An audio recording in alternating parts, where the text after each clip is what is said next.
जी, smart skills में ये skills मैंने इनको जो सीक्वेंस दिया मैंने खुद दिया हुआ है, क्योंकि आप यूट्यूब पर चले जाएं, गूगल पर चले जाएं, कहीं पर भी आप लिखें ना स्किल्स, तो इतनी वीडियोस आती हैं और इतनी वेबसाइट्स ओपन होती हैं कि बंदा खुद भी कंफ्यूज हो जाता है कि कौन सी स्किल सीखनी है, कौन सी नहीं सीखनी। क्योंकि दुनिया में इस वक्त जितनी स्किल्स इंट्रोड्यूस हो चुकी हैं, इससे पहले कभी नहीं हुई थी। इंटरनेट की तरक्की के साथ साथ स्किल्स में बेतहाशा इजाफा हुआ है।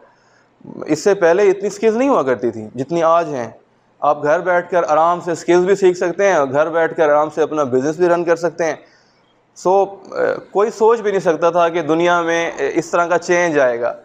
पहले सारी फिजिकल स्किल्स होती थी ना। तो इन स्किल्स को मैंने खुद इनका एक सीक्वेंस बनाया है। इसलिए बनाया ताकि आप लोगों का बेनिफिट हो, आपको पता चले कि कौन कौन सी स्किल्स हमारे लिए बेनिफिशियल हैं। और ऑलमोस्ट मैं जहाँ जाता हूँ मेरी बात यही होती है टिपिकल, क्योंकि हर इंसान का ना अपना एक माइंड सेट होता है।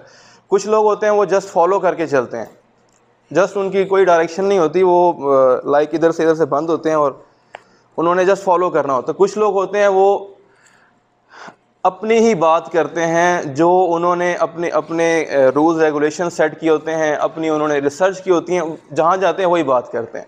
तो मेरी बात सब जगह पर एक ही होती है। नंबर 1 स्मार्ट स्किल कौन सी है?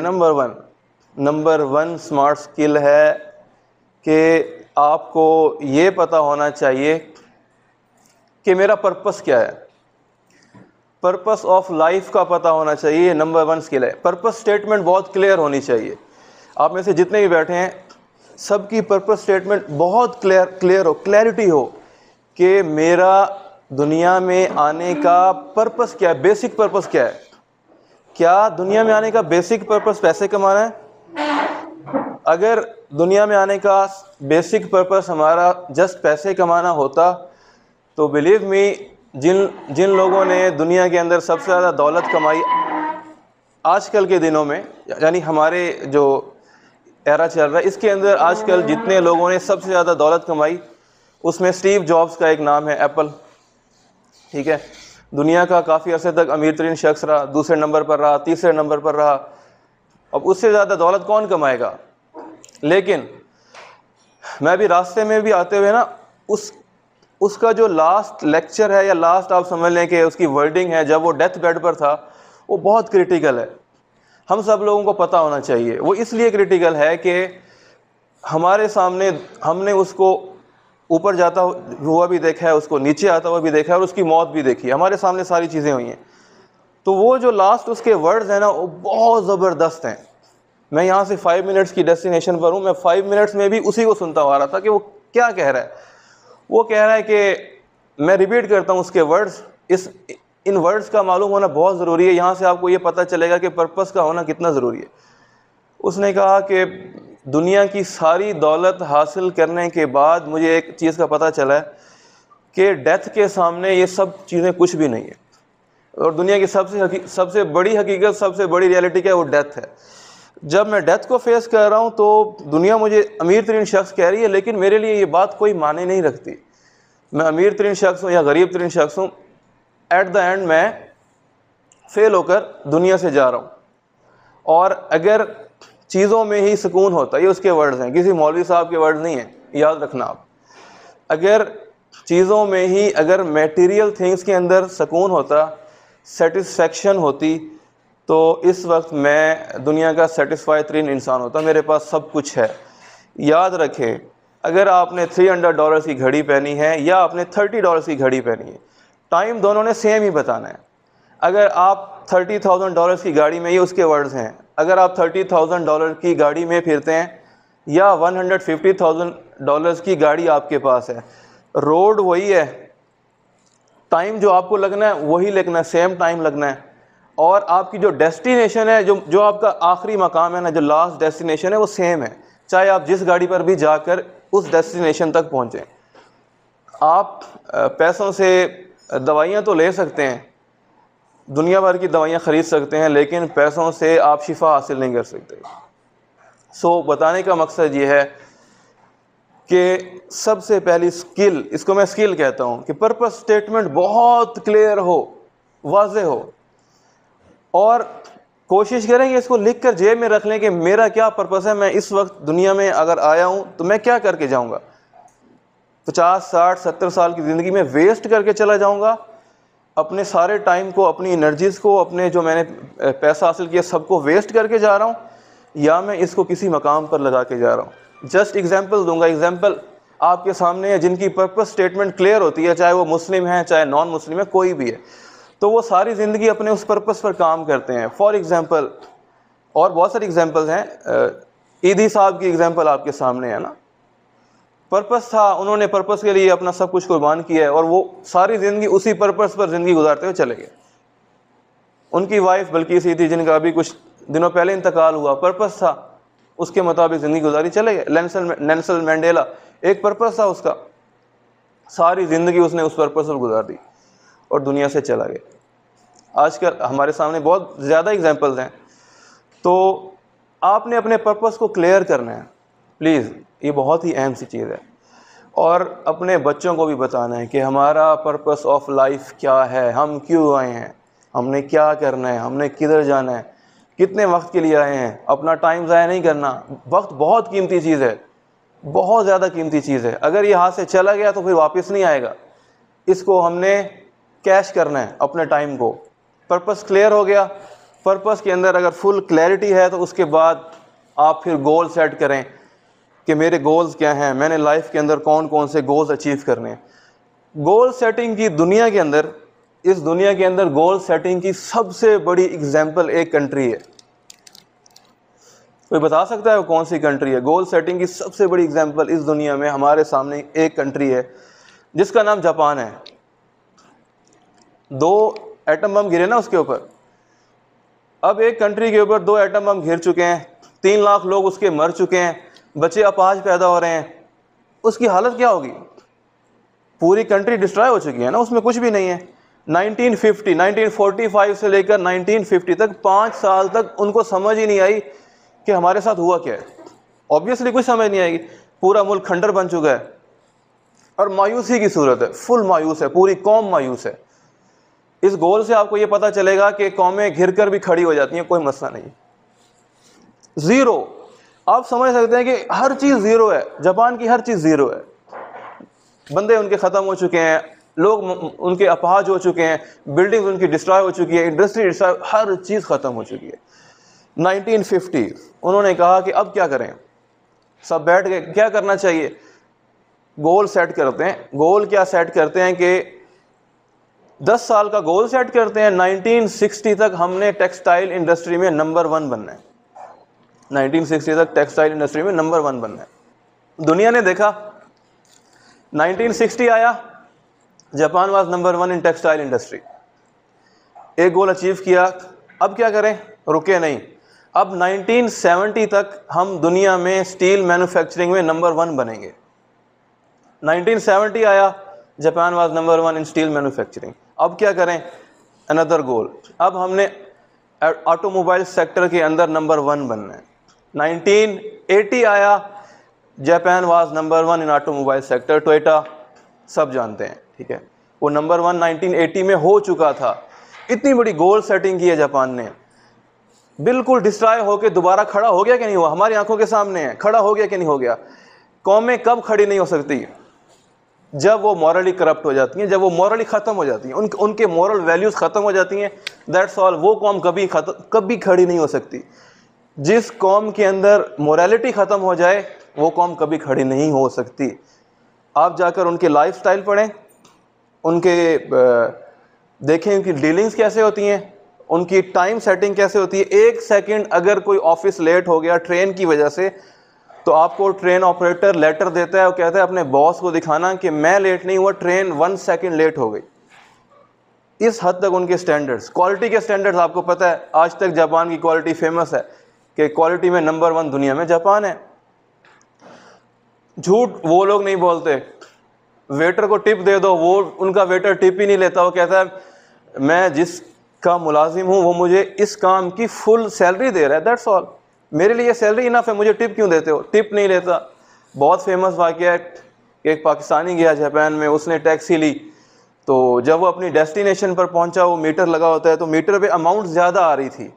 फॉर एग्जांपल 100 रियाल वहाँ मीटर पर आ रहे थे, उसने 100 रियाल दिए, उसने उसको 20 रियाल वापस कर दिए। उसने पूछा ये क्या चीज़ है, तुम्हारा मीटर बता रहा है कि 100 रियाल हो चुके, तो मुझे 20 वापस क्यों कर रहे हो? उसने कहा तुमने जिस डेस्टिनेशन पर जाना था उसका एक शॉर्ट रूट था जो मैंने मिस किया, जिसमें क्या कसूर मेरा है, तुम्हारा नहीं है। ये 20 रियाल एक्स्ट्रा जो एक्स्ट्रा 20 रियाल है वो मेरी वजह से, तुम्हारी वजह से रिटर्न कर दी।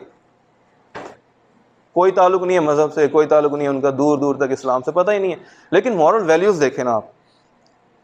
तो ऐसी कौमें खड़ी हो जाती हैं। फिर जो कौमें बददियानत हो जाएं, झूठ बोलना आदत बन जाए, और यहाँ इससे बढ़कर झूठ बोलने को फ़ख्र समझा जाए और सच्चे को झूठा समझा जाए, और जो करप्ट हो उनको ईमानदार समझा जाए, ईमानदार बंदे को पूछे कोई ना, तो ऐसी कौमें कभी खड़ी नहीं हो सकती। तो मेरी तरफ से आपको ये थर्ड स्किल दे रहा हूँ, स्मार्ट स्किल। वो क्या कि दुनिया में ज़िंदगी गुजारनी है, ईमानदार बनकर गुजारनी है, सच बोलना है, चाहे कुछ भी हो जाए यार, दुनिया इधर से उधर हो जाए। अगर आपने अपनी वैल्यू सेट कर ली ना, एक दिन आएगा सबको पता चल जाएगा कि ये वैल्यूज़ वाला इंसान है, इसकी वैल्यूज़ हैं, बस इसने कुछ बोल दिया तो दैट इज़ राइट, ये बोल रहा है तो सच ही बोल रहा है, झूठ नहीं बोल रहा। अगर मैं इसके साथ मामला कर रहा हूँ तो ये धोखा नहीं करेगा, अगर मैं इसके साथ मामला कर रहा हूँ तो ये मुझे चीट नहीं करेगा। एक इंसान के लिए, मेरे लिए इससे मतलब बढ़कर क्या बात हो सकती है कि लोग ट्रस्ट ही ना करें। इंसान तो अपनी नज़रों में गिर जाता है कि मेरे ऊपर इंसान ट्रस्ट ही नहीं करता यार। हम इन मॉरल वैल्यूज़ को जब तक नहीं हासिल करेंगे दुनिया में तरक्की नहीं कर सकते, दुनिया में तरक्की नहीं कर सकते। जितनी दुनिया के अंदर तरक्की याफ्ता, अल्लाह ताला ने दुनिया को कुछ रूल्स रेगुलेशंस के साथ अटैच किया हुआ है। कुछ रूल्स रेगुलेशंस हैं, उन रूल्स रेगुलेशंस को जो भी फॉलो करेगा दुनिया में वो तरक्की करेगा ही करेगा, दैट इज़ मस्ट। अगर मुसलमान फॉलो करेंगे तो वो दोनों जगह तरक्की करेंगे, बाकी लोग फॉलो करेंगे तो वो इस दुनिया में तो एटलीस्ट तरक्की ज़रूर करेंगे। तो वो सारी मॉरल वैल्यूज़ मैंने आपको बताई, और भी बहुत ज़्यादा हैं। तो आपने क्या, नंबर 1 मैंने बताया आपको पर्पस स्टेटमेंट पे काम करना है, अपने गोल सेट करने हैं लाइफ के, अपनी मॉरल वैल्यूज़ के ऊपर काम करना है कि मैं किस लिए आया हूँ। उसके बाद नंबर 4, आपने दुनिया के अंदर एक प्रॉफिटेबल प्रोडक्ट ढूंढना है। अब सब ई कॉमर्स के लोग हैं, आपको ई कॉमर्स का अच्छे तरीके से पता है। हम सारी हंटिंग जो करते हैं, प्रोडक्ट हंटिंग, वो किस लिए करते हैं कि हमें कोई profitable, high profit and low competition product मिल जाए। प्रॉफिट उसका बहुत हाई हो, कंपटीशन उसके अंदर बहुत कम हो। किस लिए? ताकि मैं इजीली प्रॉफिट गेन कर सकूं, ताकि इजीली मैं कमाई कर सकूं। सो हम सब उस प्रोडक्ट की तलाश में हैं, लेकिन ये नहीं पता कि दुनिया के अंदर अगर मैं खुद प्रॉफिटेबल ना बना तो कोई फ़ायदा नहीं है। सबसे बड़ा प्रोडक्ट तो मैं हूँ, ये मेरा जिस्म है, यहाँ से लेकर यहाँ तक जो अल्लाह ने जिस्म दिया ना, सबसे बेहतरीन जिस्म ये, इसको प्रॉफिटेबल बनाना। प्रॉफिटेबल कैसे बनाना कि आपकी हर चीज़, आपकी हर सलाहियत औरों के फ़ायदे के लिए इस्तेमाल हो जाए। अल्लाह ने समझ दी है, औरों को बेनिफिट दो। अल्लाह ने ज़बान दी है, बोलने की स्किल दी है, बोलने की ताकत है, औरों की भलाई के लिए इस्तेमाल करो। This is one of the reason कि मैं अपनी ज़बान को इस्तेमाल करता हूँ। ये एक रीज़न है क्योंकि मैंने जब बोलना शुरू किया तो मुझे सब लोगों ने कहा, बोलने की तारीफ़ की, तो इससे इंसान को समझ आती है कि अल्लाह ताला ने आपको क्या क्वालिटीज़ दी हैं। अगले बंदे को ज़्यादा पता चलता है ना कि इसके अंदर क्या क्वालिटी है। तो वो जो स्किल थी, अब अल्लाह ने स्किल दी है, मैं इसको यूज़ करता हूँ। अल्लाह ने माइंड दिया, इसको भी यूज़ करो। अपनी हर चीज़ को इस दुनिया और यहाँ के लोगों के प्रॉफिट के लिए इस्तेमाल करो कि प्रॉफिटेबल बन जाऊँ और मैं हार्मफुल ना बनूँ। देखो, इंसान हार्मफुल नहीं होता, जानवर हार्मफुल होते हैं। जानवर नुकसान पहुंचाता है, इंसान नुकसान नहीं पहुंचाता। तो आपने ये कौन सी स्किल, फोर्थ स्किल में की बात कर रहा हूँ मैं। फोर्थ स्किल, आपने खुद को प्रॉफिटेबल प्रोडक्ट बनाना है, खुद को प्रॉफिटेबल प्रोडक्ट बनाना है। फिफ्थ स्किल क्या है कि दुनिया के अंदर ज़िंदगी गुजारने के लिए, दुनिया के साथ साथ चलने के लिए स्किल्स डेवलपमेंट बहुत ज़रूरी है। हम बहुत ज़्यादा पीछे हैं, एक सुई से लेकर जहाज़ तक हम औरों से लेते हैं। हम दुनिया में कैसे सर उठा के जी सकते हैं जब हमारी सारी चीज़ें औरों की हैं? हम खुद क्या बनाते हैं? पाकिस्तान नहीं, पूरी मुस्लिम कंट्रीज़ एक्सपोर्ट इंपोर्ट पूरी मुस्लिम कंट्रीज़ की देख लें आप और नॉन मुस्लिम कंट्रीज़ की देख लें, आपको पता चल जाएगा कि हम इस वक्त कहाँ पर हैं, हमारा मकाम क्या है। और बड़े फ़ख्र से औरों की चीज़ें यूज़ करते हैं। एक सुई से लेकर जहाज़ तक जो कौम औरों से लेती हो वो दुनिया में फिर सर उठा कर नहीं जी सकती, वो हमेशा डाउन रहेगी, क्योंकि अगला कभी भी आपको आपकी सप्लाई बंद कर सकता है, कुछ भी कर सकता है। सो आपने स्किल्स हासिल करनी है, स्किल्स हासिल करना मस्ट है, मस्ट। साहबी का वाक़या सबने सुना होगा ना, रिपीट नहीं करता।